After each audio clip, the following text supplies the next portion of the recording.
Hi అండి అందరికీ. దోస పిండి లేనప్పుడు ఇలా ఇన్స్టంట్గా మురుమురాలతో అయితే దోశ అయితే ట్రై చేయండి, చాలా బాగుంటుందండి. ముందుగా దీనికోసం అయితే 1 కప్పు మురుముర అయితే తీసుకున్నాను. దాన్ని అయితే ఒక బౌల్లోకి ట్రాన్స్ఫర్ చేసేసుకుందాము.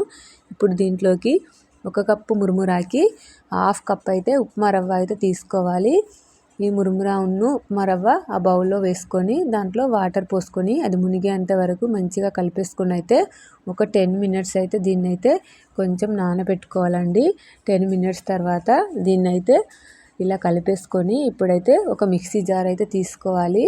చిన్న మిక్సీ జార్ అయితే తీసుకున్నాను నేను.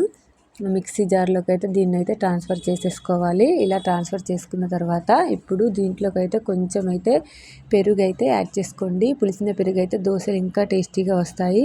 నేనైతే ఫ్రెష్ పెరుగు యాడ్ చేశాను, పులిసిన పెరుగు లేదు. ఇప్పుడు మూత పెట్టుకొని దీన్ని అయితే మెత్తగా అయితే మిక్సీ పట్టేసుకోవాలి. మన దోశ పిండి బ్యాటర్ లాగా ఇలా మిక్సీ పట్టేసుకొని దీన్ని అయితే ఇంకొక బౌల్లోకి అయితే ట్రాన్స్ఫర్ చేసేసుకోవాలి.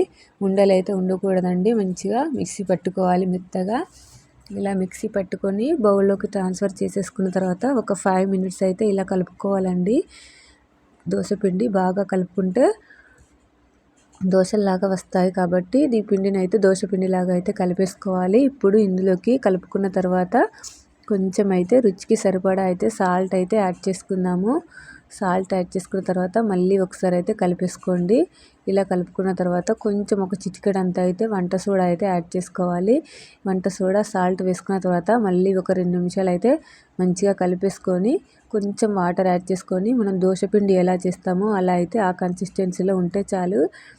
ఇప్పుడు స్టవ్ పై ప్యాన్ పెట్టుకొని మనం దోశ ఎలా వేస్తామో సేమ్ అలానే ఈ పిండిని కూడా దోశలాగా వేసేసుకోవాలి అండి. అంతే అండి, చూడండి సేమ్ దోశ పిండి లాగానే ఎలా వస్తుందో దోశ అయితే చాలా చాలా టేస్టీగా ఉంటుంది. తప్పకుండా ట్రై చేయండి మీకైతే నచ్చితే. అలాగే వీడియో నచ్చితే మాత్రం ఖచ్చితంగా లైక్ చేసి ఛానల్ని అయితే సబ్స్క్రైబ్ చేసుకోండి. ఇప్పుడు ఆయిల్ అప్లై చేసుకొని దోశ కొంచెం ఉడికిన తర్వాత ఇలా తీసేసుకుంటే చూడండి ఎంత బాగా వచ్చిందో దోశ. ఓకే అండి, బాయ్.